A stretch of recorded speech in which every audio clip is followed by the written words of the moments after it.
misnomer and looking at what actually exists is Christianities. And so being more precise about our language, because when people say, when people make the proclamation that Christianity is this or Christianity is that, unless they're very, very, very precise with what they're saying, what they really mean is my understanding of Christianity, my experience of Christianity, and my particular expression of Christianity. And that's a dangerous thing to not be aware of. So when we want to look at the particularities, what exists is Christianity in the plural. And we're going to examine the historical branches of Christianity through the lenses of language, culture, and geography. And right now we're just talking about language. So right now we're talking about language, and then we'll do the evaluative part later on. So the question really should be identify the two Christianities in this video. And once you identify the Christianity in the video we're about to watch, then we're going to go over some resources that are helpful, and then we're going to look at in depth some various scripture passages. And I'm going to pass out some things to you for you.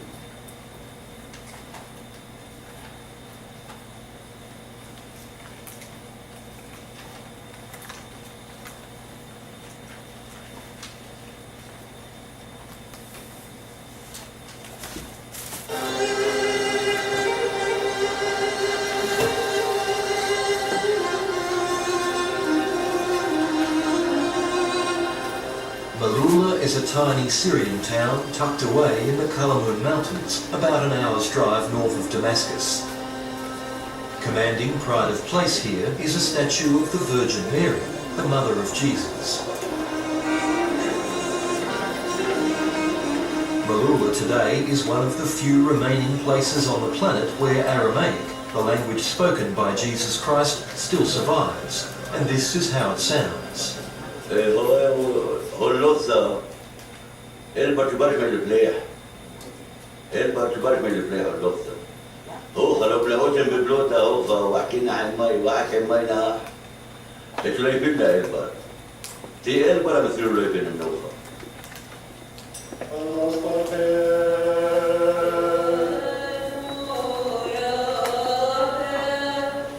Here at the St. Tuckla's Convent and Orphanage, there's daily devotion to Jesus.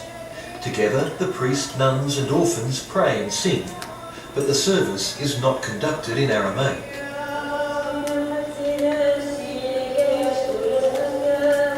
Over the centuries, the written form of Aramaic has fallen away. The priest, Elias Bahil, can't read his beloved scriptures in Aramaic, they're written in Arabic.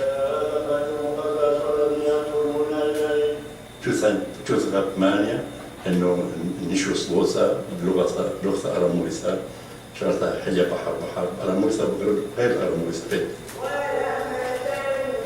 For St. Tuckla's Mother Superior, Pelagia Sayaf, teaching Aramaic to Malula's Christian orphans is a gift from God. نحسن لغتها غير الشكلة مع لهجة الأنثى. For the nuns and orphans, a source of great pride and inspiration is the woman their convent is named after. As the story goes, St. Tuckla was inspired by the preaching of St. Paul and had to flee dreadful persecution by the authorities of the day. She only survived because God split the mountains and opened this passage to safety. And that's how she founded Malula. The language she spoke also survived, even though at one time foreign invaders cut out the tongues of those who dared to speak Aramaic. Today, the people of Malula are not afraid to speak up. And it's not only Christians who speak the language of Jesus. لغة أراموريسا محكي لهن يعني مقصد أنا صاركول محكي لها أحسن من كريول. والحقيقة إنه فريستا إنه لغة أراموريسا وحيتولون هن واحد شوحيتن تشوف فرق بنتي هوش لغة. Around half the local population of 5,000 is Muslim. Born and bred in Malula, Ibrahim Kamar is the proud father of 4 children and 9 grandchildren, and they all speak Aramaic. Sartoi, Kurioi, Boblota, Echono. تبارك الله على غاية يحتى والما حكي سريون عمل بعض الناس. نعم.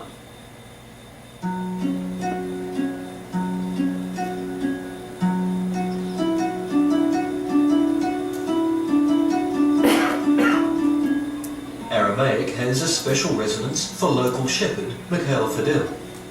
اللغة صعبة بحر بأروما يعني اصعد بدي يفنا إن أحد ثوع بدي يفنا بدي وقت إرد حتى يدفعني أنا حوخ أنا خليك بقى تغري نقتل. It seems even Mikhail's sheep are bilingual.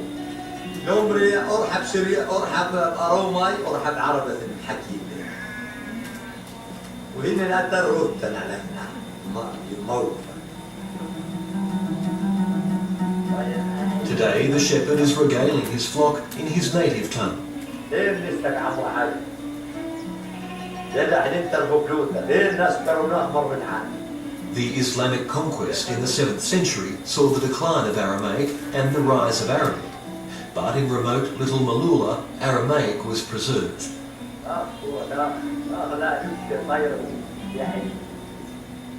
Interest in the language has been revived by a Hollywood blockbuster, Mel Gibson's controversial movie, The Passion of the Christ.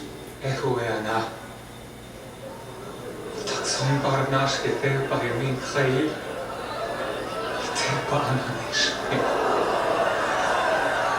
It's Mikhail Fidel's favourite movie. He's watched it dozens of times. For a devoted Christian, it presents a rare opportunity. The dialogue is Aramaic. رحمينا لو نمشي على بحر لأن عذب عيبتين خاصة يوم عم صلبيلي وما نرجع صلبوني بعذبوني بتاكل مصمروه. Even in the sparse fields of Malula, everyone's a film critic.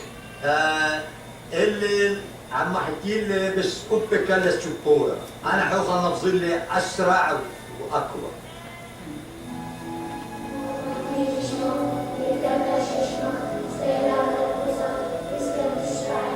Over time, many feared the ancient language was in danger of dying out.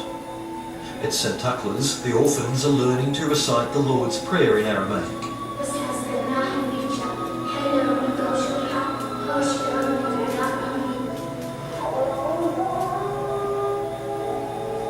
Malula's Christians and Muslims alike are determined to see the ancient Aramaic language preserved and protected. شو ممكن انه نتخيل بلوتح باللغه لانه الفنح اعلى انه نحكي عربي بقول لاخواننا لا بقول احنا سريان ونذكر عم نحكي سريان حتى اذا رح نشرح لها طفلات صغار كلهم عم يفهموش بس كلها مغيله الغير.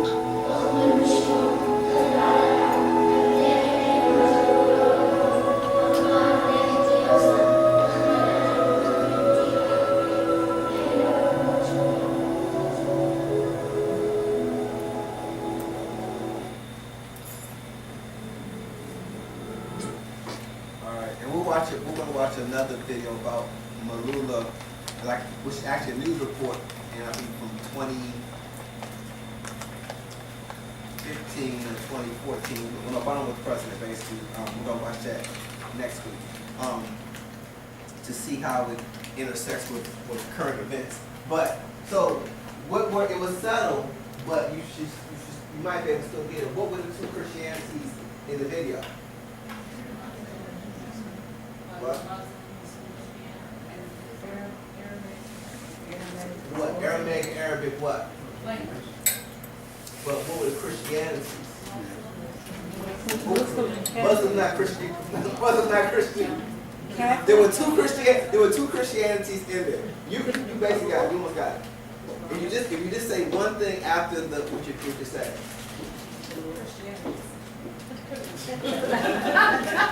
Aramaic Christianities and Arabic Christianities. Those are two Christianities in the video. Because remember, at the beginning they were saying everyone in the village well, the priest had got to the point where he was no longer praying in Aramaic, he switched to Arabic. So the two Christianities were Arabic form, I know it wasn't very prevalent, Arabic form of Christianity, which you don't understand is Arabs in the Middle East that are Christians that speak Arabic, and then there's the Aramaic form of Christianity, which was originally in the village for a long time before the Muslim conquest came, but the Aramaic was still preserved. So those are the two Christianities, the Arabic and the Aramaic. Is that clear? Okay. Is that clear? Okay, all right. Well, question. Yes. So then, can you infer that the priest, before he switched to Arabic, he wasn't using written word, he was just memorized is that what one infers? Well, I mean, I'm not. I can't speak to this video, but I mean, there's Aramaic scriptures, there's Aramaic texts, there's Aramaic liturgy.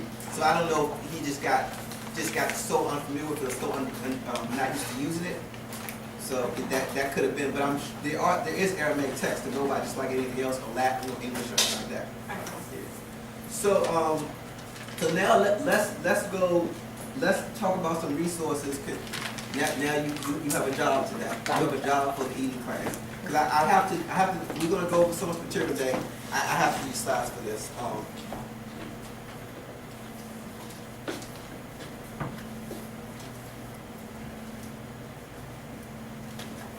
So let's go over this slowly, but I don't want us to get too focused in the weeds, but I want us to get some basic concepts.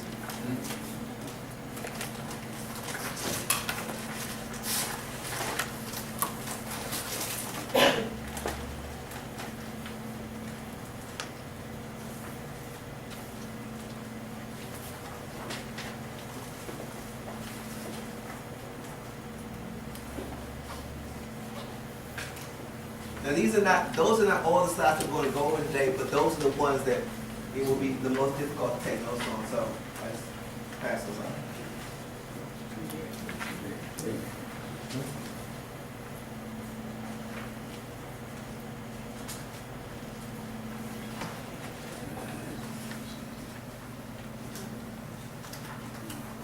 You get them? You get them?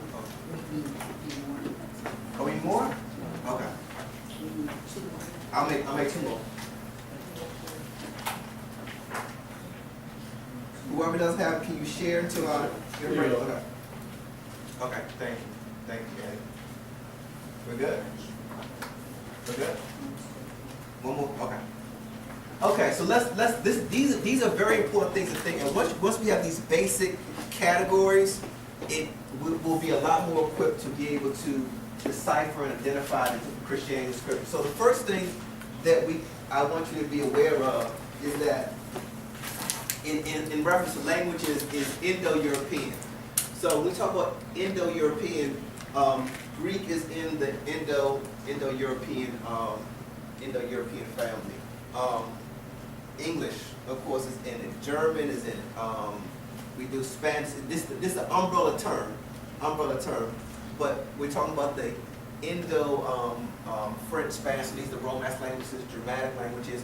But this is the general umbrella term for the family of languages, Indo-European. Then we have, this is hard to see even on the page, but I just want you to get a basic understanding of the Semitic language family. So in this we have Hebrew, and this is probably not even exhaustive. We have the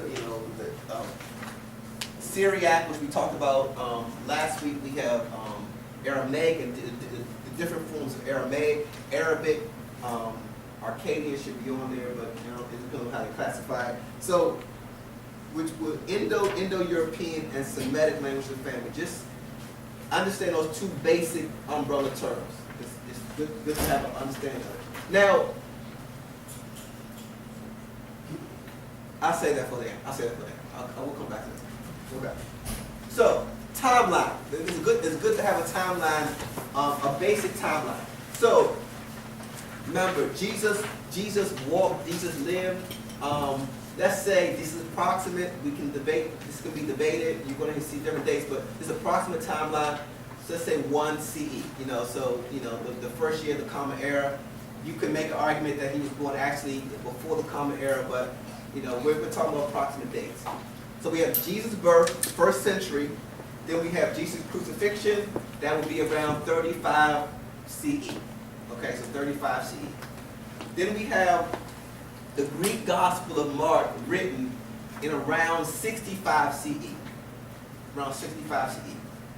I'm just dealing with the Gospel right now. I'm not dealing with the epistles. We can deal with the epistles. That's a different timeline. Actually, one epistle was written before the Gospels. But we'll talk about that later. So Jews were expelled from Rome. This is under the Emperor Nero. Persecution of not only of the Jews but also of the Christians. They flee in 66 CE. Greek Gospel of Matthew is written around 7 CE. And then we have the Gospel of Luke, Acts, written 80 CE. As many of you probably know, Luke and Acts is actually one book. It's one book. It's written by the same author. So it's put together. It's like part 1 and part 2. And then we have the Greek Gospel of John, written about 90 CE. So it's good to have a basic understanding of languages and a good basic approximate timeline before we jump into this. Make sense? Sounds good? Okay. So, basic review. Remember we talked about last week. An event occurred among Jesus. That's right. Among Jesus and the original followers. Okay. So, for example, Peter. I'm just using Mark as an example. Peter was a disciple of Jesus, right? He was actually there. He actually walked with him. So, okay. So, traditionally, this is traditionally how it is described. So Peter was a disciple of Jesus. That was the actual event. It actually occurred here. He was with Jesus. The writing down of the event by the next wave of followers. So John Mark, that's generally what tradition ascribes to the Gospel of Mark. John Mark was a follower of Peter. He was a disciple of Peter. And tradition says that Mark is actually what Peter told John Mark. So that's what tradition has passed down. So basically, it's the writing down. Now we can debate that in a number of ways. But what I really want you to understand is that Peter is in the first generation, and then John Mark is in the second generation, and John Mark is writing it down in this second generation. So now we have the event, we have Jesus, we have his followers, then we have the writing down of the event. And when I say writing down, I'm just talking about Greek writing down.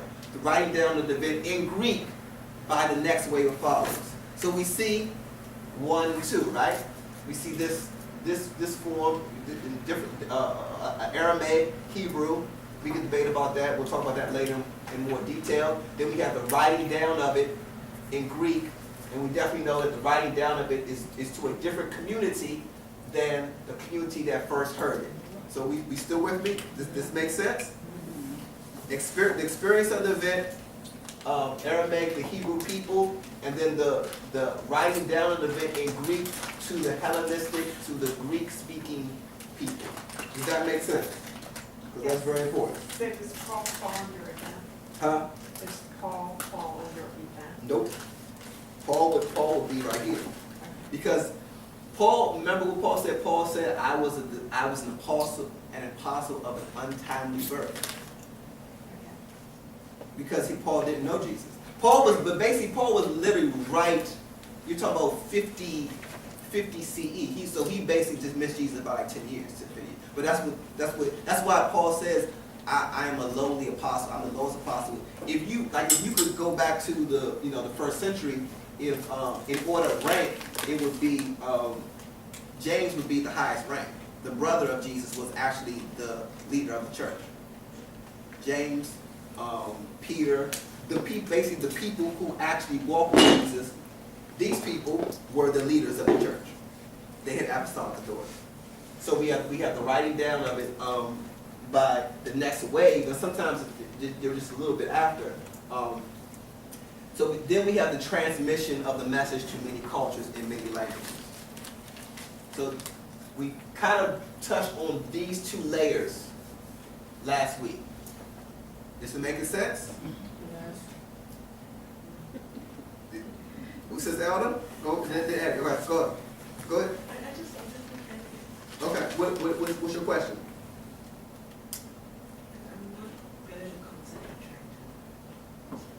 Okay.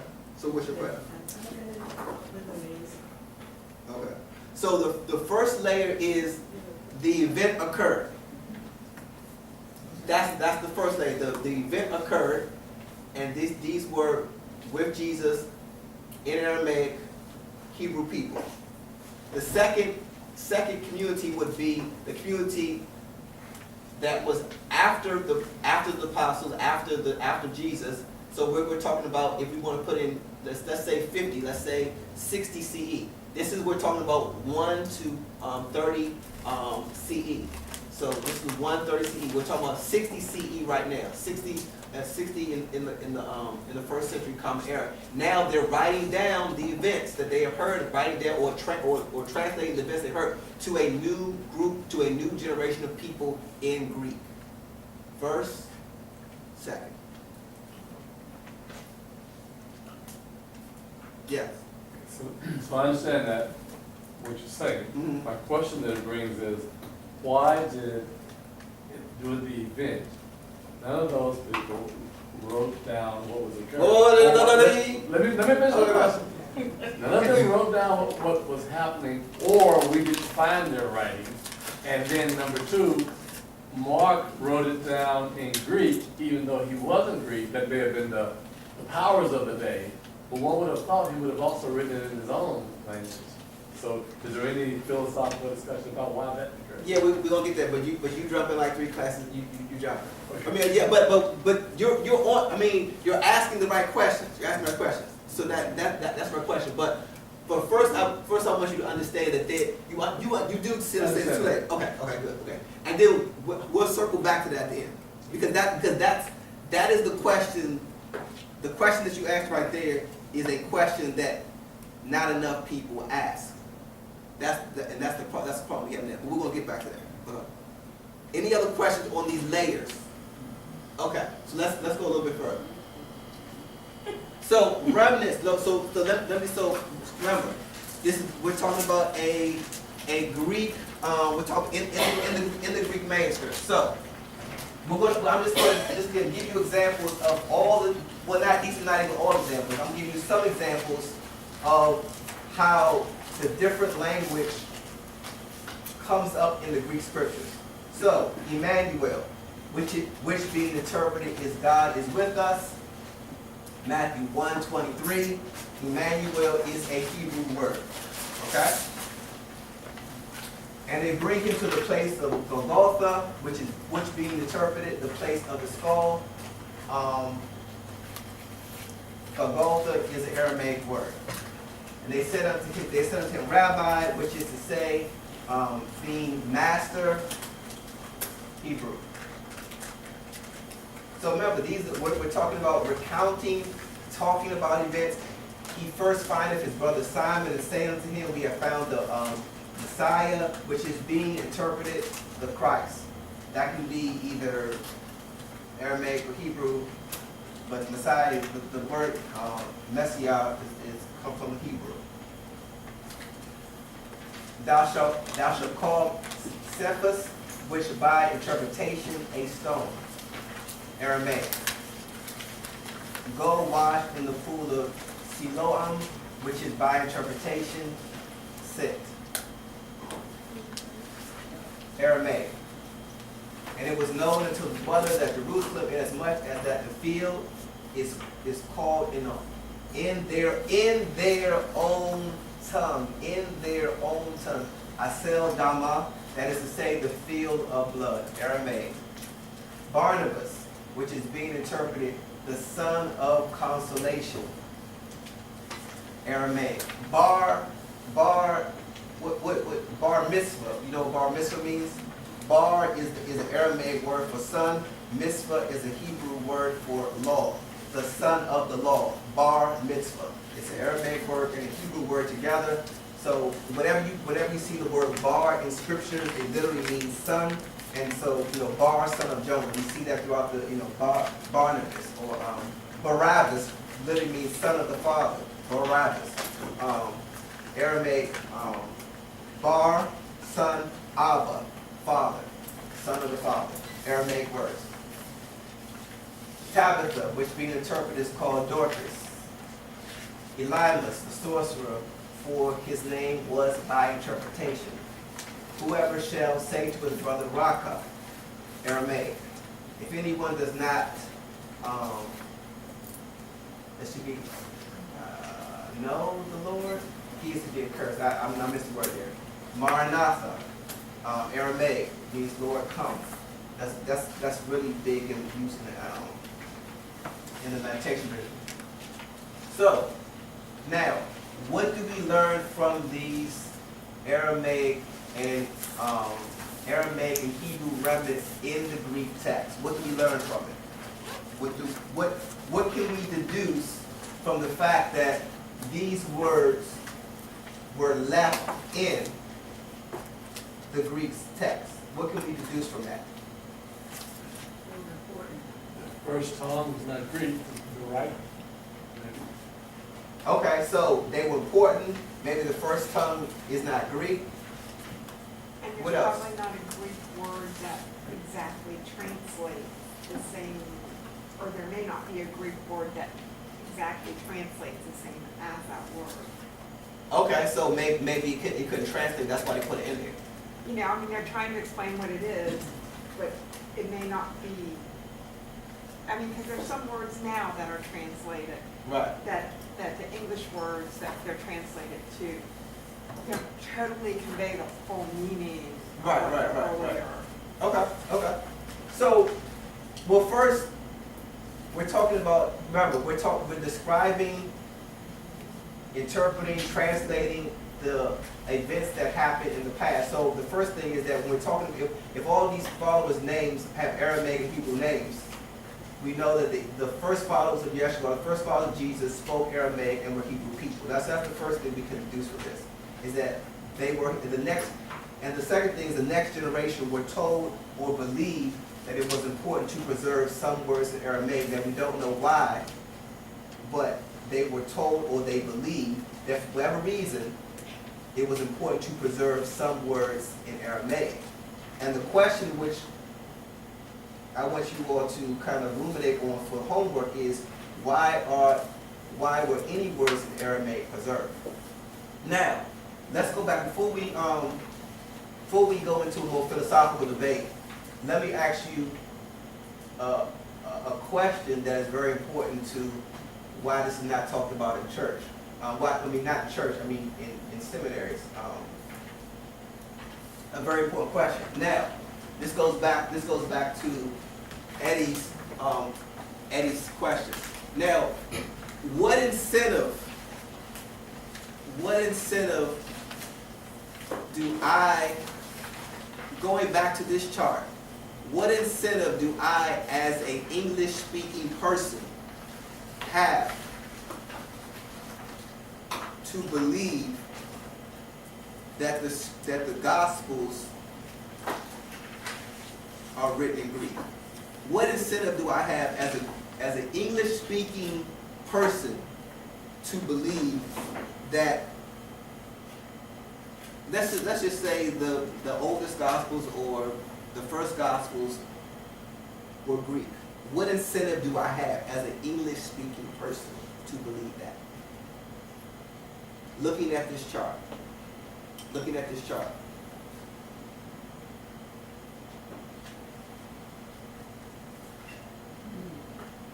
As an English-speaking person, if English is an Indo-European, it comes from the Indo-European family, and we have scriptures that are in Greek, that means that my language is more compatible with Greek scriptures. My native language is more compatible with Greek scriptures. Now, as opposed to a Semitic language or scriptures that were written in the Semitic language, which are for a completely different background from my native speaking tongue. Why am I saying this? Because it goes back to this. Jesus was crucified in 35 CE. We know for a fact that his immediate followers were Aramaic speaking people. We know for a fact that they were of the Hebrew sect. You're telling me nothing was written down for 30 years? And when it was written down, the first time they wrote it down was in Greek? The first Greek scriptures that we have, the oldest actual, well, that's too tight, I don't want to get into that. So what happened between this 35-year and this 30-year gap where nothing in Aramaic was written down? And this is why we were talking about so important. What I'm trying to say is that there were, and we're going to look over multiple data, there were Aramaic scriptures that were written down in between this period from 35 CE to 65 CE, and the Greek gospel is actually a translation of an earlier Aramaic gospels that we don't have anymore, we don't have access to. But there are records that indicate that there were Hebrew gospels and that there were Aramaic gospels in circulation prior to the Greek gospels being written. But the reason why I want to tell you about language and power is because if you go to seminary, the only thing that they'll talk about in seminary is the Greek scriptures, particularly in Western seminaries, because in Western seminaries, they're biased toward English-speaking Indo-European texts. It makes sense. So if I'm English or I'm French or I'm, it will be easier for me to grasp the Greek concepts than to transfer over into a completely different language family. And so why is it so important? It's because underlying the Greek gospel of Mark and all the gospels, there's an Aramaic way of understanding. There's an Aramaic way of processing that we have to be aware of and cognizant of. And some people even say there's an Aramaic level of grammar underneath the Greek gospels, because they were a translation of earlier texts that we just no longer have. So it's important that when we talk about language, we're always talking about power. When we talk about language, we're always talking about power. And there's a reason why these texts have been focused on and these have not. There's a reason, because there's a power struggle, and we're talking about two different forms of Christianity. Underlying these Greek texts, there are Aramaic parallels, there are Aramaic layers, there are Aramaic levels, and they're literally two different Christianities layered on top of each other. And that's why we see in the scriptures, that they're literally saying Emmanuel and they're going back to Greek, or they're saying Golgotha. So you have these hints that there's another layer under the Greek that they have pulled the stories from. So we see these two layers, the Aramaic is under the Greek, or the Indo-European and the Semitic and the Indo-European, and they're layered and even interlaced on top of each other. Stop right there. Am I losing you? Huh? Is it making a little bit of sense? Huh? Okay. It will get there. And does that come closer to what you were saying? Yes. Okay, good. I notice, trust me, I notice a lot because we don't talk about this a lot, but trust me, if you can understand this and get a basic understanding of this, you will have an understanding that people that go to seminary don't even have. So this is very nuanced, but once you get it, it will change the way you look at things. Now, okay, so look at this. So this is the next question. Does the vessel matter? Does the vessel matter? Is the vessel that contains holy water sacred? So that's the question. Does the language matter? Does Judaism have a sacred language? Yes or no? Yes. So I think, Yes. I just think that language matters because anytime you keep translating and translating, I think you lose something in the translation. So in that way, I think that the language does matter. Okay. But okay, I understand that, but right now, but this question I want you to focus on. Does the vessel matter? Is there such thing as a sacred language? Yes. Or is there such thing as sacred language? So raise your hand if you think language is sacred. Okay. Raise your hand if you don't think language is not sacred. Okay, so that's good. Okay, let's go. Okay, so let's go on the story. Let's go on the story of religion. Religion of the book. Does Judaism have a sacred language? Yes or no? Raise your hand if Judaism has a sacred language. Raise your hand if it doesn't have a sacred language.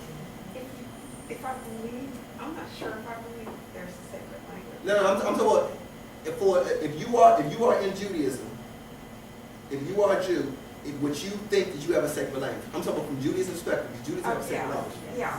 What's the sacred language of Judaism? I would say you. Yes, okay. So and for Judaism, the sacred language for Judaism is Hebrew.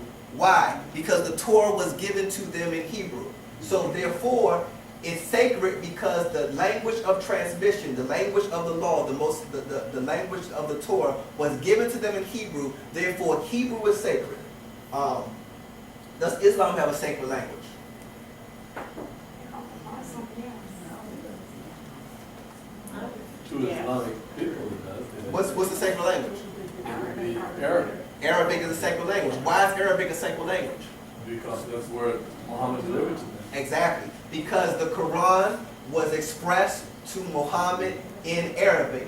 Therefore, Arabic is a sacred language, and Islam is even more extreme than probably any other religion as far as language being sacred. Because for them, it's not just Arabic, it's a particular type of Arabic in that particular time, and some would even say that the Islam as a religion has really slowed down the development of Aramaic altogether because they're so focused on preserving the particular type of English. I'm going to say the particular type of Arabic that is in the Quran. So it will be the equivalent of, like the King James Version was written in the 1600s, and all of America continuing to speak in King James Version English because of the King James Version Bible. That would be the equivalent of it. So for Islam, language is sacred, and there is no way that you can really know Islam without knowing Arabic. Language is sacred. Judaism, it would be yes, and it depends on the type of denomination you're talking about. Now, does Christianity have a sacred language? This is the real question. Does Christianity have a sacred language? Yes. Raise your hand if you think yes. Raise your hand if you think no. Raise your hand if you don't know. Okay. Now, It depends on what kind of Christianity you're talking about. it does. That's an excellent question for this class because of what type of Christianity you're talking about. Now, if Yeshua was holy, this is the question. Then was the language which Yeshua was encased holy? And that's really the question of all of it. If Moses was the deliverer of the law and the law came in Hebrew, then is Hebrew holy? If Muhammad is sacred and the language that Muhammad received the Quran in was Arabic, then is Arabic sacred? And the same thing really goes Christianity to a lesser extent. We'll talk about why. To a lesser extent, does Christianity have a sacred language?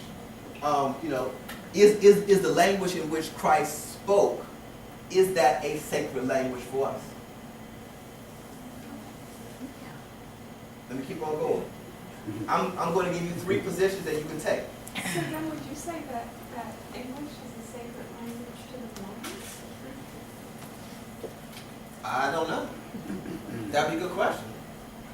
From what I know about Mormonism, I wouldn't say that. Because didn't Joseph Smith supposedly receive a word from God and wrote it down? From the ancient days? Yeah. Yeah. That's a good question. You got to ask a Mormon. I don't really know I can't help you on that one. So, these are the positions that have been historically taken in reference to sacred languages. Number one, language is inherently sacred. Followers must learn the language of divine transmission, period. In Islam, there's no discussion. If you want to understand the Quran, you need to learn Arabic. If you don't learn Arabic, you're not going to understand the Quran, period. It's very cut dry in that sense. Language, Arabic is sacred, and if you want to understand the revelation of Islam, you must learn Arabic. So from that, that's the most extreme examples of language being sacred. There are others, but that's one. Now, the second position you can take in reference to the sacred vessel, language is a vehicle, and the divine message must be placed in the language of the people, the vernacular.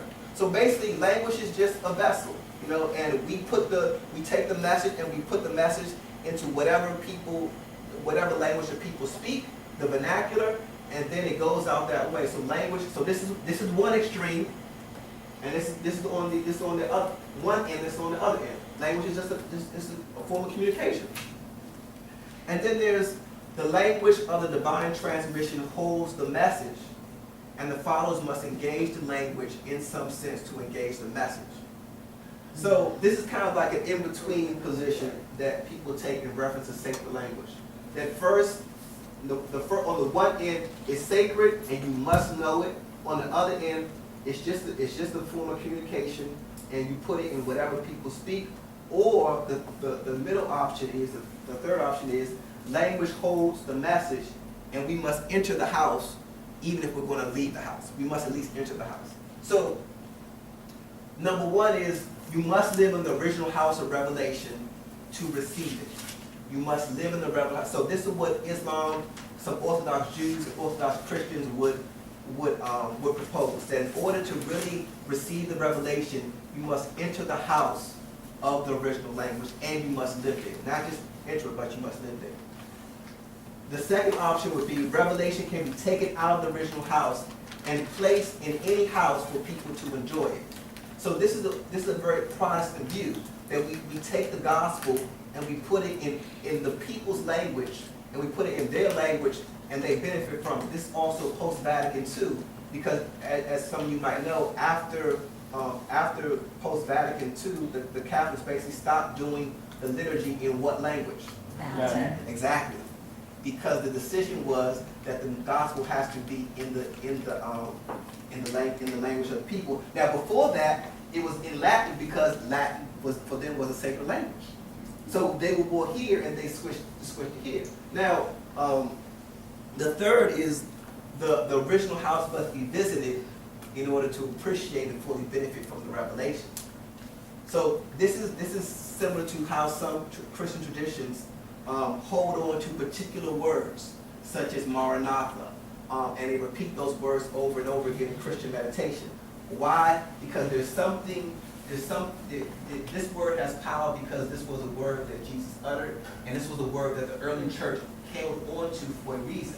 So the early church didn't know Aramaic. There are many people in the early church that didn't know Aramaic. Many of them were Greek speaking, and then it started spread all over the world in different languages.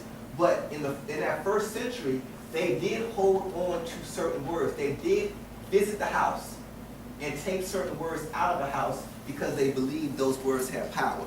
And this probably is most similar to how at least a fraction of the earlier church operated. They held on to certain words even though they were shifting as a culture to a Greek-speaking world. They held on to something. They visited the house and went out and took some of those words outside of it because there was something powerful about the words that Jesus actually spoke in his actual language, and particular phrases specifically. So let me stop. Any questions on that? So is there anywhere in the world that you could go to learn Aramaic? Malula, Syria. Yeah, you can. to be honest with you, it's a lot easier to learn Aramaic in the Eastern world than the Western world. Like even if you went to, you can take a seminary. Like if you went to a seminary course, you want to take a course, you would take Semitic language. You could take up to advanced levels of Hebrew. They will only have level 1 of Aramaic. Because in the Western speaking world, we don't put emphasis on the Semitic languages.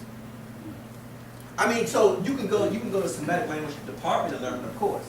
But really, what I'm trying to say is that in the early church, the reason in the scriptures, the reason why certain words were held onto, even though they didn't know the language, is because they believed that there was power in uttering the words that Jesus actually uttered.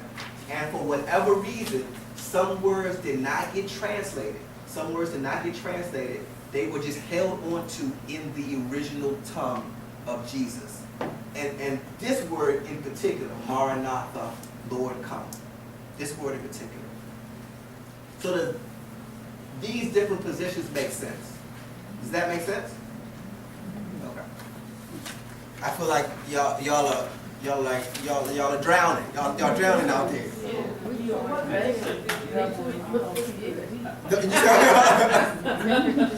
what position do you hold in the thread? You said what? You said what? Okay, you said there are 3 different extremes that people believe that you must live in the original house. Mm-hmm. The revelation can be taken out of the house. In other words, you can translate it into any language, and you should translate it into the language that people are comfortable speaking. And then the original house was visited more to appreciate the full benefit at some point. And I think I probably believe the third one more. I was asking which one did you? Mm-hmm. Well, I don't want to get too right now. I'm more interested in what you all think. So, I will share at the end of this. I will share what my beliefs. But I will say this. I don't want to get away because if I say that, it will make your assignment easier. I don't want to make your assignment easier. So, but if it's number 2, if it's you put it in the language of the people you're speaking to, and then the vessel, that doesn't become as important. Just you want people to understand what you're saying. Exactly. Then biblical scholars and philosophers wouldn't have a job because they just argue these points. But in reality, it doesn't matter. As long as you understand the word, and I will give you the word in whatever language that may be to help you. Because even as we talked about earlier tonight and then last week, we talked about how the messengers were using the language of the people that they were talking to. Then they would throw in the Aramaic word like these words. Right. Because I'm thinking because they don't have a translation for it, or because it's a formal name. Okay. But it's just a formal name, so how you going to change a formal name? And I think that's why a lot of it is in there. It's kind of like in today's world, the word okay. You can say that word anywhere in the world, and people will say, people actually say, people be speaking another language and they go, okay. Yeah, all over the world. So it's a word that just carries. Right. And there's some words that's not translatable. They're not translatable. People will go to the natural, to the original language. So let me ask you this, because this is what we're all leading to. Based on what we've learned thus far, based on what we've seen in the scriptures, what do you think what category do you think the gospel writers fell into based on what we've learned thus far? Category 1, category 2, or category 3? 3. Everyone will say 3? I say 3. 2? 2 or 3? 2 or 3. Okay. This is the question. Why were some words? I would be more in this camp, and this is why. But why were some words in particular that could have easily been translated? Why were some words kept in Aramaic? particularly, this is what I want you to spend some time talking at your table. This is your assignment. Why were any words in Aramaic preserved, particularly the words? Now, I understand what some of you are saying as far as some things couldn't be translated, or something, or something might have been hard, or they just wanted to preserve it. But why would a phrase be kept in Aramaic when it could have easily be placed in Greek? And this is the three things I want you to talk about. Particularly, Ephatha, Kali Kumi, Maranatha. Why weren't these words translated into Greek? Why were they kept in the original Aramaic form?